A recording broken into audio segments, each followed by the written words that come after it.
Apologize to my wife or get out of my house. That's what my son, Michael, screamed at me across his gleaming marble kitchen floor, his voice echoing off the expensive walls I had helped him pay for. Everyone went silent.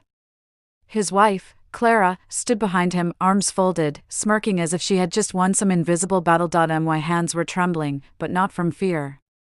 At 72, I had survived more storms than either of them could imagine. I looked around the room, my grandchildren, his friends, their smug smiles, and then, without raising my voice, I said calmly, "All right, Michael. If that's what you want, I'll leave. But don't call me when you find out what I've already done." And that was the moment the tables began to turn. I'm Susan. I'm 72 years old, a retired school principal, and a widow for 9 years now. I spent my entire life saving, planning, and giving, because I believe that's what good mothers do. When my husband Harold passed away, he left me everything: our home, his pension, and a quiet little investment portfolio we built together over 40 years. We worked hard for it. Every dollar in that account carried the weight of our shared dreams. Michael was my only child. He was a bright boy, but even as a little one, he wanted things done his way. When he married Clara, I tried to keep an open heart. She was beautiful, articulate, and had a way of making everyone feel small without even raising her voice. At first, she pretended to adore me, called me Mom in that syrupy voice. But once she realized I wasn't going to hand over everything I owned, the sweetness soured. It started small, comments at dinner. "Oh, Susan, you still live alone in that big house? Isn't that hard for you?" Then came the suggestions. "You know, you could sell your house and live closer to us. It'd be so much easier for everyone." Everyone meant her. Michael started echoing her. "Mom, you shouldn't be alone. We could help you manage your finances." I smiled every time and said, "Thank you, dear, but I'm doing just fine." But I saw the looks they exchanged. The frustration building. They wanted access to my money, my life's work. The breaking point came on a Sunday evening. Clara had invited me over for dinner to celebrate family. Their house looked like something out of a design magazine, modern, cold, and sterile. At the table sat my son, his wife, and 2 of their friends. I brought a chocolate cake, Harold's favorite recipe.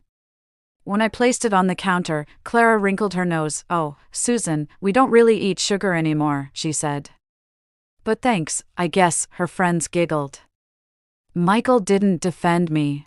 I took a quiet breath and tried to focus on the kids, but even they were absorbed in their phones. When we sat down to eat, Clara began discussing how older people sometimes make poor financial decisions. Then she turned to me and said, "Susan, maybe you should consider giving Michael power of attorney, just for peace of mind." You know, I felt the heat rise in my chest.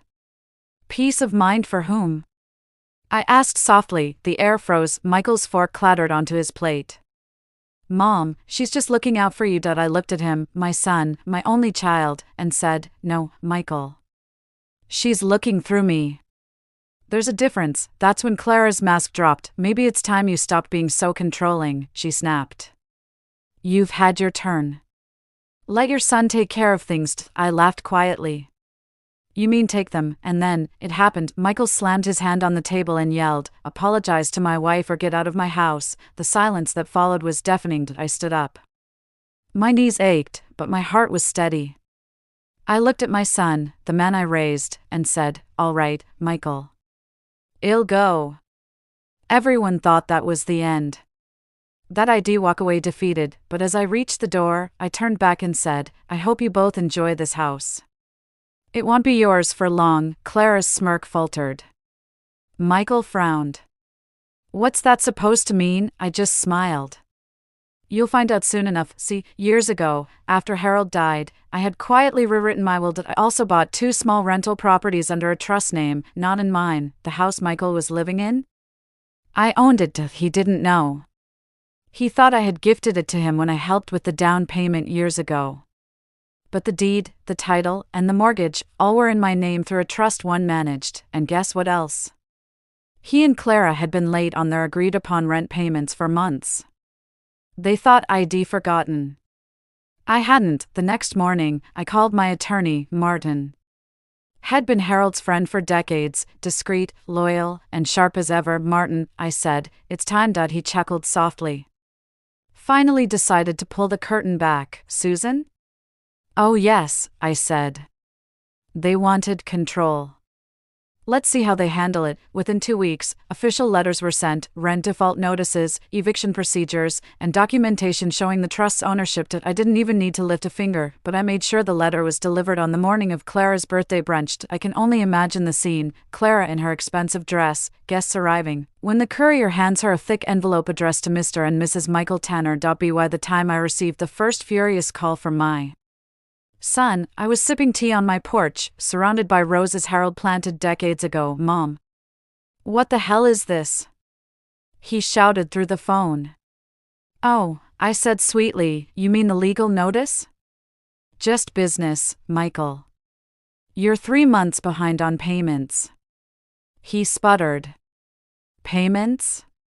You can't evict us. This is our house. No, darling, I said, keeping my voice calm. It's mine. You told me to get out of your house, remember? I'm simply returning the favor. Days later, Clara showed up at my door, alone. Her eyes were puffy, her usual arrogance replaced by desperation. Susan, please, she began, her tone trembling, this has gone too far. Think about the children. I looked at her. You should have thought about them before humiliating their grandmother. She clenched her fists. You can't do this. Well, Sue. I smiled. You can try. But your husband signed every rental agreement, and I have every receipt. I've already spoken to the lawyers. She stood there, silent, realizing she'd underestimated the old woman she once dismissed. Get off my porch, Clara, I said quietly. And take that fake kindness with you. The news spread fast in our small town. People whispered about how the Tanners got evicted by his own mother. I didn't care for gossip, but it did something unexpected. Michael finally called me again, this time with a shaky voice. Mom. We're sorry, he said. I didn't mean to yell. Clara, she's just stressed. I listened. I heard the guilt, but also the fear of losing comfort, image, pride. Michael, I said, do you know what hurt me most? Not that you yelled. But that you did it in front of others. You chose her pride over your mother's dignity. He went silent. I'm not cruel, I continued. You'll get another chance. But you'll earn it this time. I didn't leave them homeless. I offered Michael a chance to rent a smaller house at a fair rate. One he'd have to maintain himself. I wanted to see if he'd finally grow into the man Harold, and I hoped he'd become .at first. He resisted. But reality hit him harder than my words ever could. They accepted. The once proud power couple began mowing their own lawn, managing their own bills, and living within limits. Clara stopped hosting lavish dinners. She even started volunteering at the local shelter, something I used to do. For months, I kept my distance. I watched from afar as humility reshaped them. One morning, a letter arrived. The handwriting was shaky but familiar. Dear Mom, you were right. I let pride blind me. I thought money and control meant strength, but you've shown me what real strength looks like. I don't deserve your forgiveness, but I'm asking anyway. Love, Michael. I cried that day. For all the pain, the years, the silence, and for the boy who had finally remembered his mother's lessons. Revenge isn't about destruction. It's about revelation. I didn't destroy my son. I made him see himself. I made him remember where he came from, who raised him. Months later, when I invited him and Clara for dinner, I could see the change. And no arrogance. No pretense. Just family. At the table, Clara handed me a small box. Inside was a simple silver locket with the word thank you engraved inside. I don't expect you to forgive me completely, she said. But I want you to know I've learned my lesson. I nodded slowly.